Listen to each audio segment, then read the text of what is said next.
Legends, welcome back to a special edition of the Ruck Infringement Podcast. We're doing an interview today with a special guest, Daniel Mortimer. How are you, mate? Good, Joey, yourself? Yeah, really good, mate. Really good. Now, for those who don't know who you are and the career that you had in rugby league, would you just like to introduce yourself and who you played for?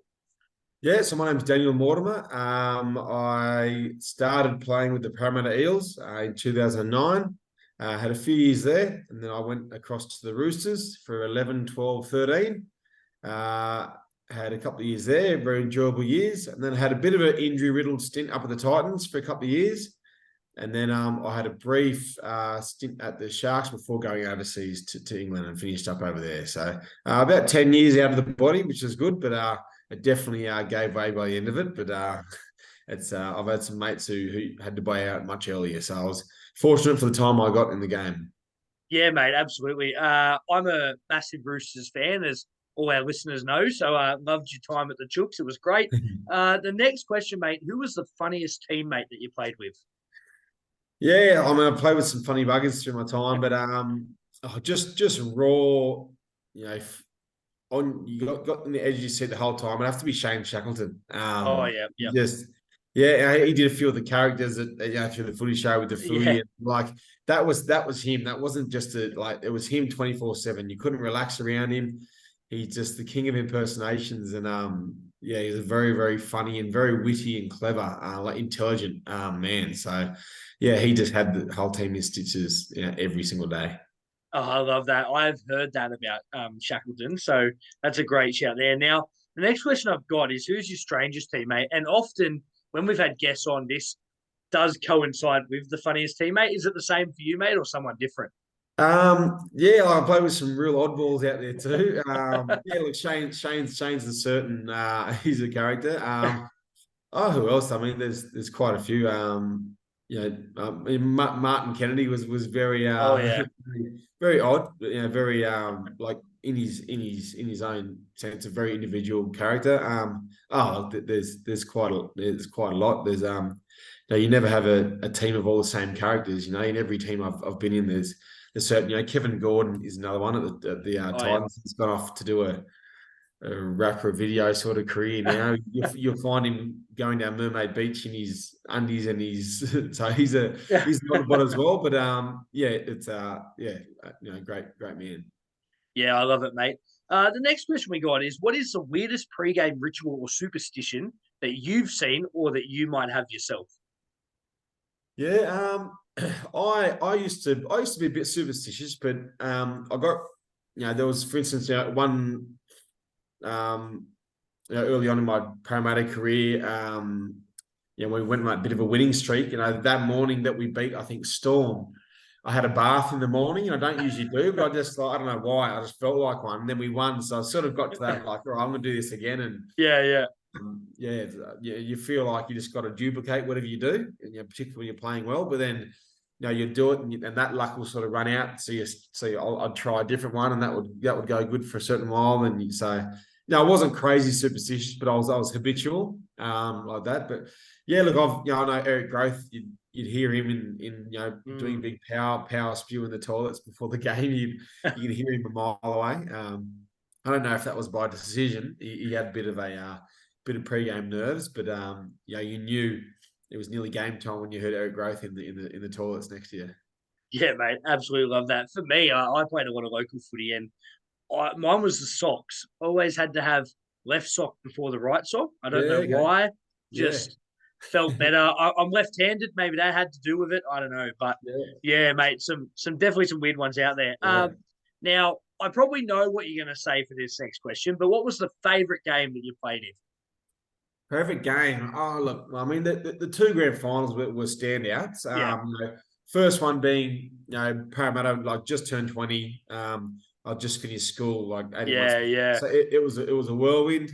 Obviously 2013 we won it, so that was very enjoyable, that game. But in terms of, if I could go back and relive one game, it would be the prelim to get into the 2009 grand final. okay, It's against the Bulldogs. So Bulldogs were running hot all year. As the natural they were our arch enemies, and especially Yeah. my surname, it was quite dramatic. But what happened with that? It's still got the record for the biggest crowd outside of grand final. And grand finals, you find there's fans from all teams there. The game sold out weeks prior nearly, and it's whereas that prelim. Tickets only went on sale a week before because they didn't know who was in it. Wow. And Wow. so they sold 76,000 people tickets. And I just remember that, and they must have asked what team you support before you bought tickets, because you'd walk out and it was like a horseshoe. You'd see blue and gold, all horseshoe on your left, and Wow. blue and white all on your right. And it was just 76,000 people, but 76,000 Eels or Bulldogs fans. It Yeah. was probably the loudest game I've ever played at, because um, if you were there watching the game, you were a fan of one of the teams. So we obviously won that game too to go to a grand final, which Yeah. helped. But Yeah. in terms of experience and if I could relive a game, it'd probably that one. It was mental. Yeah, mate. Absolutely love that. Who was your footy idol?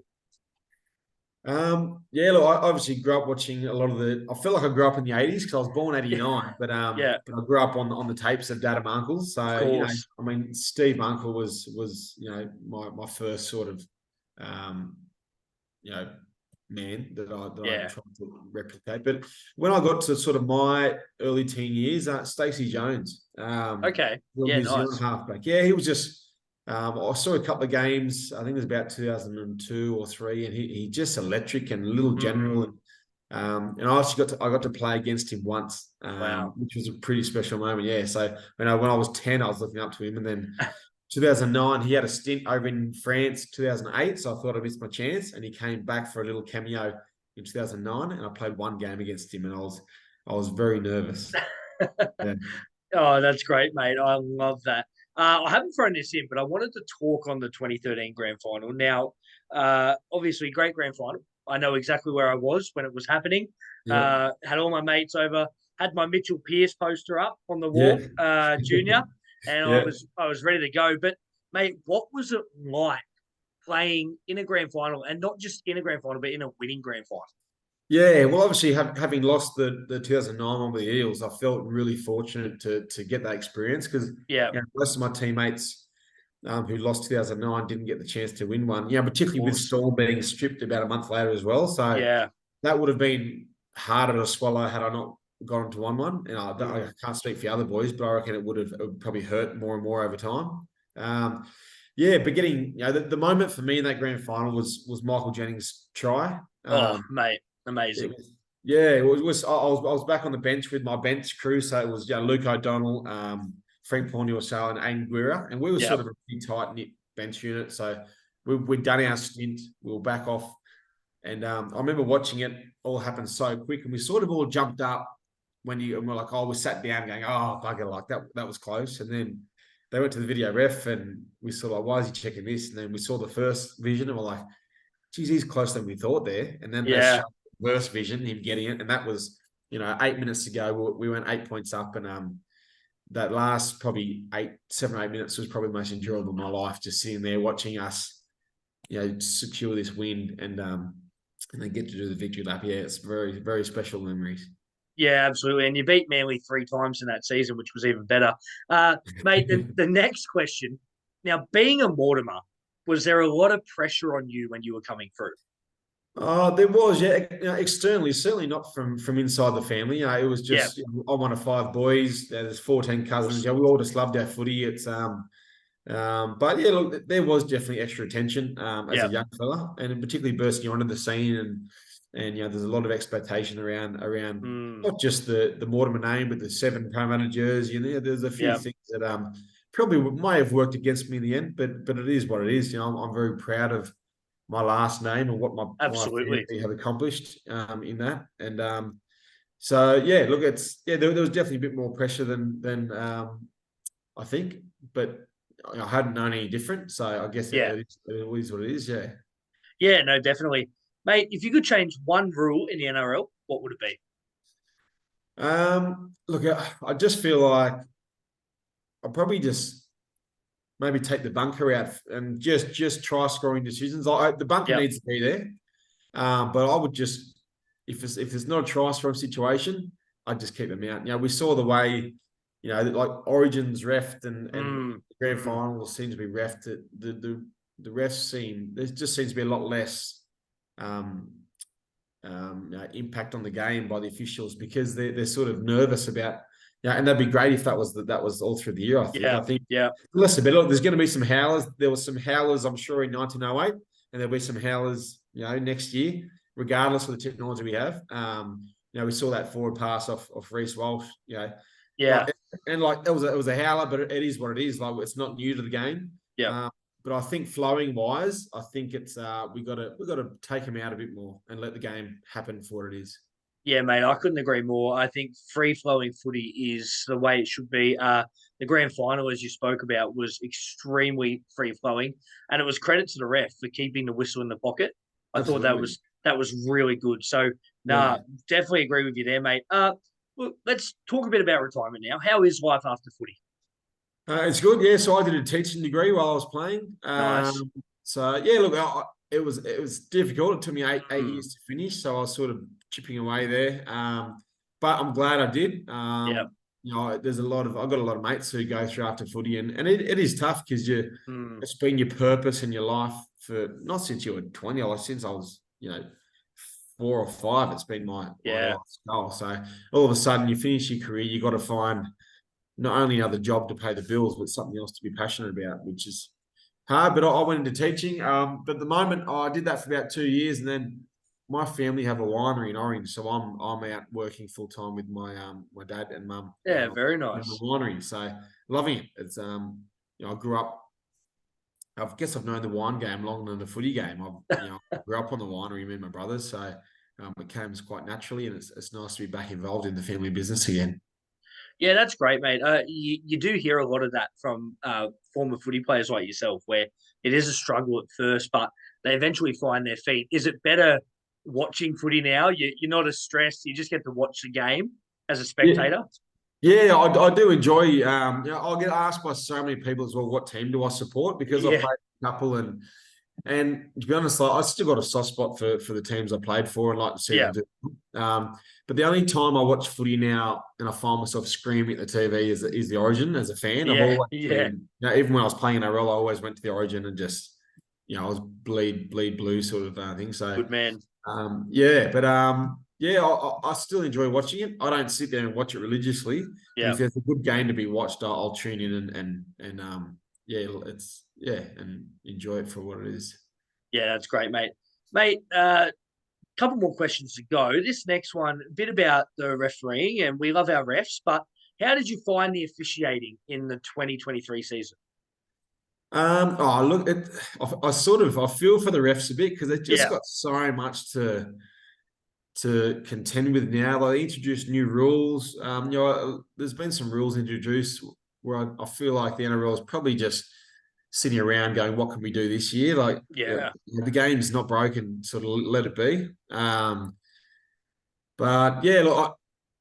think, they all have their good days and bad days like we all do. I